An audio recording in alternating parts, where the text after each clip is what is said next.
Hello, beautiful. It's Jo again, and we are back to talk about Fasting Life 2022, week 9. Now, this week, it's been very much a week of warrior.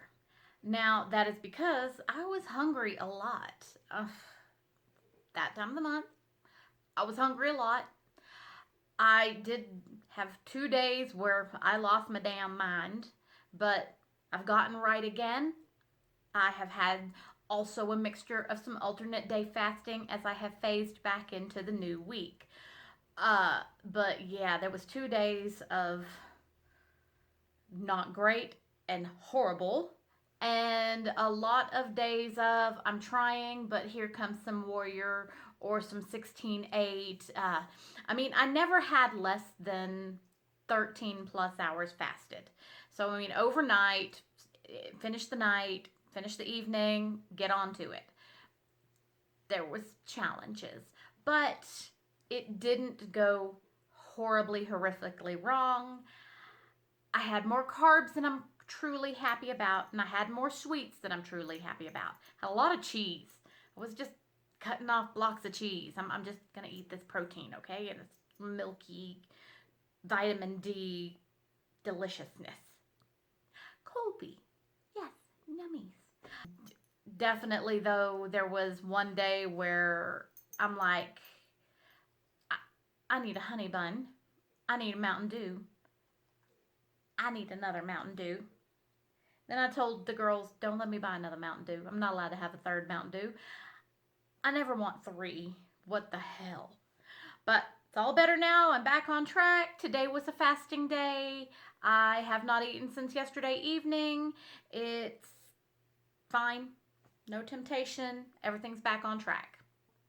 Even though I had food challenges, I had a great week when it comes to fitness. Now, we talked about last week that I had started my yoga routines again, and I have narrowed it down to a work appropriate break room one, which is my sun salute. Now, the sun salute that I do is part of the Yoga for Dummies series by Sarah Ivanhoe, and with intro and warm up and cool down, it takes about 30 minutes to do that routine. There was one day I only did part of it because we didn't get proper lunch breaks and we were short of coverage and I was needed. But I got about, 18 to 20 minutes of the 30-minute routine done. Every other day I have done the full 30-minute routine.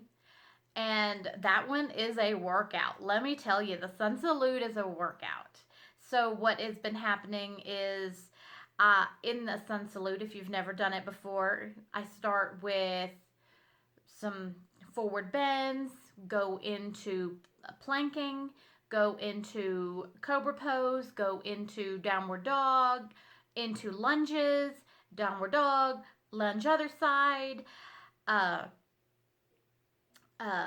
more cobra pose.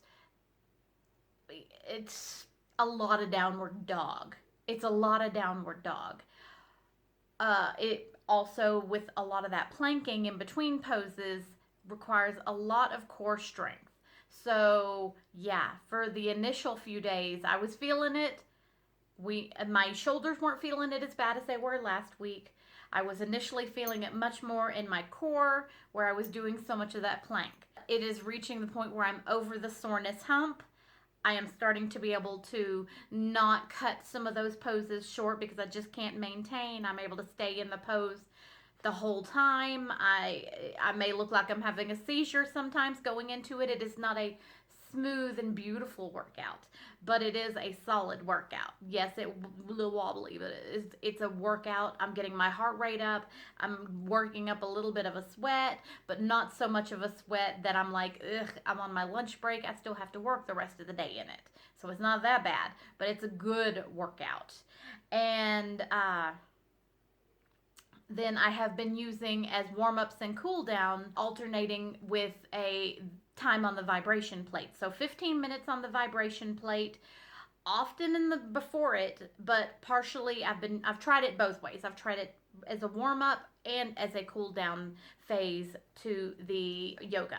And I don't do a lot of working out. I really kind of just stand there and let the vibrations come at me because there's so many benefits that they believe we are getting from the vibration plate. The bone density benefits, and at my age that is definitely something I want to be aware of because I am perimenopausal, which means things are shifting and changing with my body, but it hasn't all hit hard. It's been going on for like 6 years now, and I'm ready to move on from that phase. But definitely bone density is a very large concern once you hit the menopausal stage. So I am being very proactive with that. There is also a lot of benefits potentially to lymphatic drainage. I was getting a lot of benefits to the lymphatic drainage with the trampoline as well. The rebounder workout is a really good lymphatic drainage workout. However, my girls did not enjoy that workout much. I enjoyed the workout, the rest of me did not. So I haven't done that one in quite a while. I've considered getting rid of the rebounder because I just don't know. There's very limited windows of opportunity where this isn't a misery for that workout. The third main benefit that may possibly come from time on the vibration plate is possibly with the skin health and maybe even a benefit to the cellulite. The vibrations really stimulate muscle, they stimulate balance, they stimulate collagen potentially.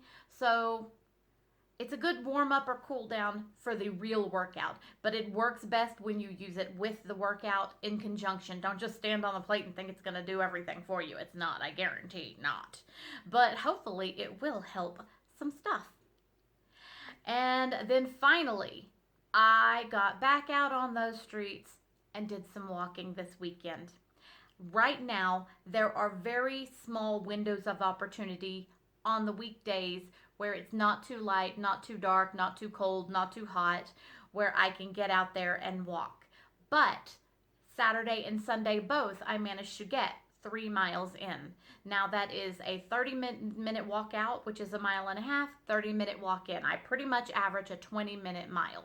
So in 1 solid hour, I can get 3 miles in, and I was able to beat the sunset and get Gizmo walked still. One walk was early afternoon, and you know, I tell you what, and there's a strong incline, and I got my heart rate up, and I hadn't done that walk in so long, and I've missed it. But we are in our first false spring. We are probably going to have another cold snap here, but in about a week and a half, it is time change, which means it's going to stay darker longer in the morning. We're going to gain more light in the back end of the day. So what my current hope and plan to do is take some good shoes for walking in, change really fast after work, and get that 3 miles in before coming home to walk Gizmo once I have that extra daylight at the back end of the day. That is the plan. Now, that I believe is the majority of the day. Honey buns and Mountain Dew, get thee behind me. Workouts on the rise. I have worked out in some way, shape, or form every day this week between walks and strong yoga. In addition to that, I'm still doing my best to keep that activity levels during the slow times at work. And then Gizmo gets his walks, and everything is going pretty well beyond a few food hiccups. So as far as fasting life goes, it was not a complete failure, but there were 2 really challenging days and a lot of warrior, which if you're unfamiliar with it, warrior generally means a 4-hour eating window. So it's a wider window than OMAD, where you're supposed to just eat and be done in 1 hour or so. So it is more like late lunch into dinner, and then wrap it up. That is my week. I hope that you are having a great fasting week yourself. Please do like, subscribe, comment, notification bell, do all the things, and I will catch you on the flip side.